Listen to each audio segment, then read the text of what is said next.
Hallo liebe Oldtimer-Freunde, hier einmal eine DKW, ein Reichsformmodell von 1922.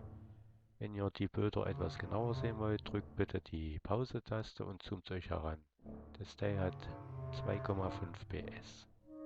Viel Spaß dabei. Leider konnte ich es nur von einer Seite fotografieren, bitte habt Verständnis dafür. Danke.